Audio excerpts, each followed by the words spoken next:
अनिवार्य आहे ही राज्य शासनाची भूमिका आहे आणि त्या भूमिकेशी तुम्ही सहमत आहात का? तर त्यांनी प्रत्येकाने सांगितलं की ह्या भूमिकेशी आम्ही सहमत आहोत, परंतु काही त्यांच्या मागण्या होत्या. काही जे नेते मंडळी आहेत त्यांनी मराठी जुजबी म्हणजे कशा प्रकारचा मराठी तुम्हाला अपेक्षित आहे ते विचारलं. मी त्यांना सांगितलं की जो नियमामध्ये शब्द प्रयोग आहे की जुजबी आलं पाहिजे, म्हणजे प्रवासी मागे बसल्यानंतर त्याला कुठे जायचं आहे, काय सेवा हवी आहे, त्याला पैसे किती झाले, ह्या ज्या जुजबी गोष्टी असतात त्या रिक्षा चालकाला किंवा टॅक्सी चालकाला किंवा आता भविष्यामध्ये तर आम्ही ओला, उबेर, रॅपिडो प्रवासी ज्या गाड्या आहेत त्यांचा पण समावेश यामध्ये करणार आहोत. तर काही लोकांनी 6 महिन्याची मुदत मागितली, काही लोकांनी 1 वर्षाची मुदत मागितली, काही लोकांनी 3 महिन्याची मुदत मागितली. वेगवेगळ्या संघटना होत्या आणि वेगवेगळ्या संघटनांच्या माध्यमातून आता चर्चा झाली, सकारात्मक चर्चा झाली. मला अभिमान ह्या गोष्टीचा आहे की परिवहन मंत्री म्हणून प्रताप सरनाईकनी ही भूमिका घेतलेली आहे की महाराष्ट्रामध्ये जर तुम्हाला व्यवसाय करायचा असेल, तुम्हाला जर रिक्षा टॅक्सी चालवायची असेल तर तुम्हाला मराठी अनिवार्य आहे, मराठी येणं बंधनकारक आहे, जुजबी मराठी तुम्हाला यायलाच हवं. ह्या भूमिकेशी सगळ्यांनी सहमती दर्शवली. आता प्रश्न असा आहे की त्यांनी ह्याही गोष्टीची पूर्तता करायचं सांगितलेलं आहे की आम्ही आमच्या रिक्षा संघटनांचे काही कार्यालय आहेत त्या ठिकाणी मराठी शिकवणी घेऊ.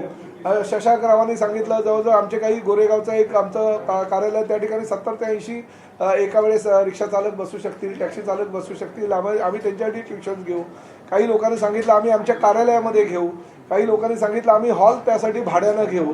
म्हणजे हाजी अराफत शेख किंवा बाकीचे जे काही हे नेते मंडळी आलेले प्रत्येकाने केली आणि भूमिका स्पष्ट करताना त्यांचं असं म्हणणं होतं की आमच्या रोजीरोटीवर कुठेही पाय आला नाही पाहिजे, रोजीरोटी कुठेही बंद झाली नाही पाहिजे आणि त्या पद्धतीची जर तुमची भूमिका असेल तर ते आम्हाला मान्य आहे. आणि आम्हीही त्यांना सांगितलं की शेवटी राज्य शासन आहे, देशातलं प्रगत राज्य म्हणून परिचित आहे. मुख्यमंत्री आणि दोन्ही उपमुख्यमंत्री अतिशय चांगल्या प्रकारचं काम करत असताना रोजगार निर्मिती हे आमचा पहिला उद्देश आहे आणि त्या माध्यमातून देशामध्ये रोजगार निर्मितीचं पहिलं राज्य करण्याचा आमचा मानस आहे. त्यामुळे ह्या कारणांमुळे तर आम्ही कुठल्याही परिस्थितीमध्ये कोणाचा रोजगार बुडणार नाही याची आम्ही दक्षता घेऊ. परंतु शेवटी तुम्ही जर असं म्हणाल की नाही आम्ही महाराष्ट्रात राहू, व्यवसाय करू, आम्ही रिक्षा चालू, आम्ही टॅक्सी चालू, परंतु आम्ही कुठल्याही परिस्थितीमध्ये हिंदीमध्येच बोलणार, मराठी बोलणार नाही, हे चालणार नाही. आणि जी माझी भूमिका आहे त्या भूमिकेशी ते स्पष्टपणे सहमत होते. त्यांनी मुदत मागितलेली आहे आणि मुदत मागत असताना सुद्धा त्यांनी जबाबदारी सुद्धा घेतलेली आहे की आम्ही साहित्य परिषद म्हणजे कोकण मराठी साहित्य परिषद यांनी सांगितलेलं आहे की आम्ही आमच्या 72 शाखांमध्ये मराठी शिकू. आमच्या मेहंदळताईंनी सांगितलेलं आहे की आमच्या मुंबई मराठी साहित्य संघातर्फे आम्ही मराठी शिकू.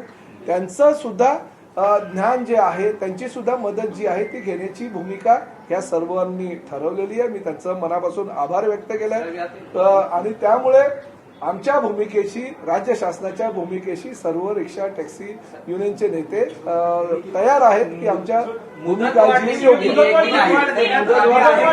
त्यांनी मुदत मागितलेली आहे, परंतु शेवटी मुदत मागितलेली आहे. उद्या आमचं आता आरटीओच्या अधिकाऱ्यांची मी बैठक केली, कारण मला कळलं पाहिजे ना, शेवटी त्यांनी मुदत वाढवली. आपल्याला हे राजकीय काही घोषणा आहे आणि त्यामुळे आपण आता त्यांना म्हणजे त्यांचं समाधान करण्यासाठी त्यांना मुदत वाढ वगैरे द्यायची अशी भूमिका बिलकुल नाही. मी आता त्यांना शब्द काही दिलेला नाहीये. उद्या आरटीओच्या सगळ्या 59 आरटीओची मी बैठक बोलवलेली आहे सकाळी 10:30 वाजता आणि त्या बैठकीमध्ये ह्या बाबतीतला आम्ही निर्णय घेऊ. त्यांनी मुदतवाढ जर मागितली असेल, मी आधीच घोषणा केली होती की तुम्हाला जर शिकवणी पाहिजे असेल शिकवणी द्यायला तयार आहे, तुम्हाला जर काही स्वयंसेवी संस्थांची मदत पाहिजे असेल तर ती मदत द्यायला तयार आहोत, तुम्हाला जर मुदत पाहिजे असेल तर ती आम्ही मुदत द्यायला तयार आहोत, परंतु मुजोरी चालणार नाही. आम्ही व्यवसाय करू, धंदा करू, परंतु आम्ही मराठी बोलणार नाही. ही जर भाषा तुमची असेल तर ती भाषा परिवहन मंत्री म्हणून मी सहन करणार. त्यांना त्यांची भूमिका जी आहे आता मुदतवाढ दिलेली नाही, परंतु त्यांना मी सांगितलेलं आहे की सकारात्मक आम्ही भूमिका घेऊ. फक्त उद्या आमच्या आरटीओच्या अधिकाऱ्यांच्या बैठकीमध्ये त्या बाबतीतला आम्ही निर्णय घेऊ आणि पुढे करू. एक गोष्ट मी तुम्हाला सांगतो, मुदतवाढ ही त्यांनी मागितलेली आहे, आमची द्यायची तयारी आहे. पण फक्त आता किती वेळ द्यायचा, किती काळासाठी द्यायचा, कारण काय मुदतवाढ संपणार नाही. कारण आजच्याच बैठकीमध्ये कोणी 3 महिन्याची मागितलेली आहे, कोणी 6 महिन्याची मागितलेली आहे, कोणी 1 वर्षाची मागितलेली आहे. शेवटी आम्हालाही ठरवावं लागेल हो, फक्त ही राजकीय घोषणा नको. उद्या जर 3 महिने झाले, 6 महिने झाले आणि कोणी मराठी बोललाच नाही तर आम्हाला शेवटी पकडणार सर्वसामान्य जनता हे आम्हाला. परंतु माझं आपल्या माध्यमातून जनतेला सुद्धा आव्हान आहे आणि त्यांनी सुद्धा तीच भूमिका मांडली. जर ड्रायव्हर आणि म्हणजे टॅक्सी ड्रायव्हर किंवा रिक्षा ड्रायव्हर हा हिंदी आहे, हिंदी भाषिकच आहे असं समजून प्रवाशांनी सुद्धा त्यांच्याबरोबर हिंदीमध्ये संवाद साधणं योग्य नाही. जबाबदारी प्रवाशांची सुद्धा आहे. प्रवाशांनी सुद्धा त्यांच्याबरोबर मराठीमध्ये संवाद जर साधला तर 70% काम इकडेच आमचं संपेल. साहेब, पण काही सुवर्ण मध्य काढलं जाण्याचा मुद्दा पेटलेला आहे. 6 महिन्याचा किंवा 3 महिन्याचा काही कालावधी देण्याची सरकारची भूमिका आहे का? नाही, आम्ही वेळ देऊ, योग्य ती वेळ देऊ. ह्या बाबतीतला निर्णय उद्या मी घेईल. परंतु शेवटी काही आता बघा, मी मीरा भाईंदरच्या लोकप्रतिनिधींनी पत्र दिलं होतं आणि त्या पत्राच्या अनुषंगाने मी माहिती घेतली. मीरा भाईंदरला रिक्षा परमिट तपासणी 3066 झालेली आहे. म्हणजे 1 महिन्यापासून आम्ही ही मोहीम केली तर 3066 रिक्षा परमिट तपासणी आम्ही केलेली आहे. मराठी ज्ञान नसलेले त्यामध्ये 499 आम्हाला हे चालक मालक आढळलेले आहेत आणि मराठी ज्ञान असलेले 2567 आहे. म्हणजे 16.27% आजपर्यंतचा जो रिपोर्ट आहे त्याच्यामध्ये मराठी ज्ञान नसलेले रिक्षा चालक मालक आहे. म्हणजे आम्हाला हे कळलंय की आता बाबा एवढ्या संख्येपैकी एवढी जी पर्सेंटेज आहे ती लोक हिंदी भाषिक, म्हणजे शासनाला सुद्धा त्यांची भूमिका ठरवत असताना ह्या गोष्टींचा सरासर विचार करावा लागेल. मीरा भाईंदरला हिंदी भाषिक जास्त आहे, त्या ठिकाणी पर्सेंटेज आहे. ठाण्याला हिंदी भाषिक कमी आहे, कल्याण डोंबिवलीला हिंदी भाषिक कमी आहे, मुंबईला काही क्षेत्रामध्ये हिंदी भाषिक जास्त आहे तर काही ठिकाणी कमी आहे. आम्हाला हे सगळं नॉलेज जे आहे आमच्या आरटीओच्या अधिकाऱ्यांच्या माध्यमातून उद्या मिळेल आणि त्यासाठी आम्ही ती उद्याची बैठक नाही. बघा, मुदतवाढ काही लोकांनी 3 महिन्याची मागितली आहे, काही लोकांनी 6 महिन्याची मागितली आहे, काही लोकांनी 1 वर्षाची मागितली. आता किती मुदतवाढ द्यायची हा आता आम्ही उद्या निर्णय घेऊ. शेवटी मुदतवाढ दिल्यानंतर त्या मुदतीच्या कालावधीमध्ये ते झालंही पाहिजे ना. फक्त बैठक घ्यायची आणि मुदत मागायची, पण काही त्यातनं शक्य जर होणार नसेल तर ते नाही.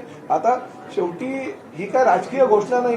महाराष्ट्रामध्ये आणि मराठी भाषेमध्ये मराठी भाषेचा प्रचार आणि प्रसार व्हावा ही राज्य शासनाची भूमिका आहे. परिवहन मंत्री म्हणून माझी भूमिका आहे आणि मला आनंद ह्याच गोष्टीचा आहे की प्रत्येकाने परिवहन मंत्री म्हणून माझी जी भूमिका आहे ती मान्य केलेली आहे की मराठीमध्ये व्यवहार होणं गरजेचं आहे. फक्त ते जुजवी मराठी असलं पाहिजे. म्हणजे महाराष्ट्रामध्ये जर व्यवसाय करायचा असेल तर मराठी अनिवार्य आहे. ही जी माझी भूमिका आहे त्या भूमिकेशी सगळे जी नेते मंडळी आता आलेली ती सहमत आहे.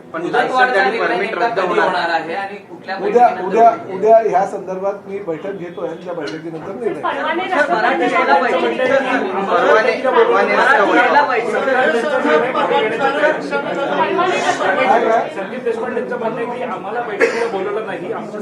नाही, ज्या लोकांनी पहिलं असं सांगतोय संदीप देशपांडे आणि बाकीच्या काही लोकांनी ती म्हणजे आमच्या भूमिकेला पाठिंबा दिला होता. आज आम्ही बैठकीला बोलवलं, फक्त विरोध ज्यांनी केला म्हणजे शशांक राव, संजय निरुपम, हाजी अराफत शेख ह्या लोकांनी विरोध केला होता. त्या विरोध करणाऱ्या संघटनांनी बोलवलं. उलट मला असं वाटतं की ही म्हणजे त्यांच्या पक्षाच्या नेत्यांनी तर स्वागत केलेलं आहे, त्यामुळे त्यांना बोलायची गरज नाही. ते आमच्या सोबतच आहे. उद्याच्या बैठक उद्या आमच्या परिवहन भवनमध्ये ही बैठक आहे. उद्याच्या बैठकीमध्ये त्या बाबतीतला आम्ही निर्णय घेऊ.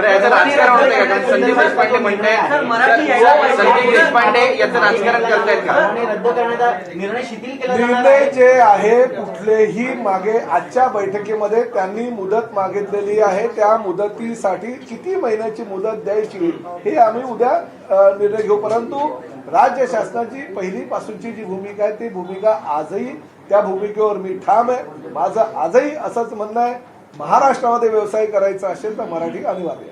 पण याचं राजकारण होतंय, कारण संदीप देशपांडे असं म्हणताय की संजय निरुपमांना 2 कानाखाली वाजवली असती, आनंद दिघे असते तर एकनाथ शिंदेने एक तरी वाजवायला पाहिजे. माझं असं म्हणणं आहे की या विषयावर मला जायचं नाही. मूळ मुद्दा बाजूला राहील. मूळ मुद्दा बाजूला राहील आणि काहीतरी तिसराच मुद्दा मध्ये येईल. मराठीची गळचेपी ह्या सगळ्या मुद्द्यांमुळे आजपर्यंत झालेलं नाही. आजही प्रताप सरनाईक ठाम आहे. म्हणून आज या ठिकाणी जे विरोध केला त्या लोकांना बोलवलं आणि त्यांनी सुद्धा माझ्या भूमिकेवर सहमती दर्शवली. मला असं वाटतं की बाकीच्या राजकारणाशी मला काही घेणं देणं नाही. मी खऱ्या अर्थानं मराठी आणि मराठीचा प्रचार आणि प्रसार करणारा परिवहन मंत्री आहे आणि माझ्या भूमिकेशी सर्व नेते मंडळी सहमत आहे. ह्या गोष्टीचा मला आनंद आहे. मराठी यायला पाहिजे असं संघटनांनी मान्य केलं, मात्र एवढ्या वर्ष व्यवसाय करूनही मराठी येत नाही म्हणून खंत व्यक्त केली काय बैठकीत? नाही, ठीक आहे. आता त्यांना खंत वाटते. काही लोक ज्या हिंदी भाषिक लोक आज जे आले होते ते सुद्धा मराठीमध्ये चांगल्या प्रकारे बोलत होते. मी प्रत्येकाला सांगितलं, शशांकराव कर्नाटकाचे आहेत मूळचे, परंतु ते कर्नाटकामध्ये गेल्यानंतर आजही त्यांनी मला सांगितलं की माझ्या आईशी कानडी भाषेत बोलतो. त्यामुळे त्यांच्या मातृभाषेबद्दल त्यांना प्रेम आहे. ते चांगल्या प्रकारे बोलतात. तर मी बोललो मी मराठी आहे आणि मी जर मातृभाषेवर, जसं तुम्ही मातृवर आणि मातृभाषेवर प्रेम करतात तसं जर मी केलं तर वावगं काय, चुकीचं काही नाही आहे. संजय निरुपम होते, मी त्यांना सांगितलं की आधी तुम्ही हिंदी सामन्याचे संपादक होतात, तुम्हाला असं वाटलं की बाळासाहेब कदाचित मराठी सामन्याचे सुद्धा तुम्हाला संपादक करतील म्हणून तुम्ही किती अस्खलित मराठीमध्ये बोलायला शिकलात. हाजी अराफत शेख आहे, त्यांनाही मी सांगितलं की तुम्ही सुद्धा रिक्षा युनियनचे नेते आहे, तुम्ही सुद्धा किती मराठीत अस्खलित बोलतात. त्यामुळे हे हिंदी भाषिक नेते आहेत, ते मराठीमध्ये जर चांगल्या प्रकारे बोलू शकतात तर रिक्षा ड्रायव्हर आणि टॅक्सी ड्रायव्हरने मराठीमध्ये का बोलू नये? मराठी बेरोजगार तरुणांसाठी काही विशेष कोटा ठेवणार आहे का? कारण जर का हिंदी भाषिकांना परमिट मिळायला लागली, त्यांना मराठी यायला लागला तर मग स्थानिक मराठी तरुणांवरती अन्याय व्हायला नको या अनुषंगाने नाही, अशा प्रकारे काही कोणावर अन्याय होणार नाही आणि प्रत्येकाला रोजगार मिळेल याची जबाबदारी राज्य शासनाची आहे आणि राज्य शासन कुठल्याही परिस्थितीमध्ये हा मराठी भाषिक तो हिंदी भाषिक ह्याचा रोजगार ह्याला मिळाला पाहिजे त्याला मिळाला नाही पाहिजे हे मत राज्य शासनाचं नसतं. ज्याला रोजगाराची गरज आहे त्याला राज्य शासन पुढाकार घेऊन रोजगार मिळवून देण्याचा प्रयत्न करतं.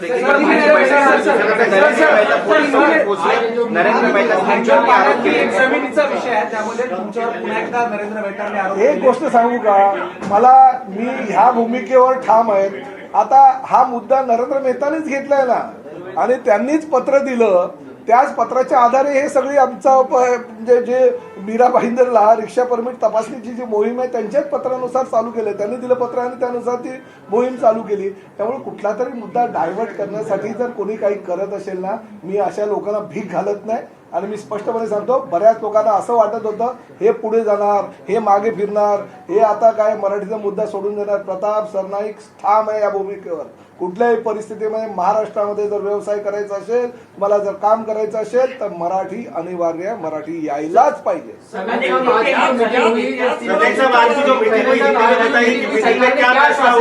सबसे पहले सभी रिक्शा टैक्सी यूनियन के हमारे जो नेते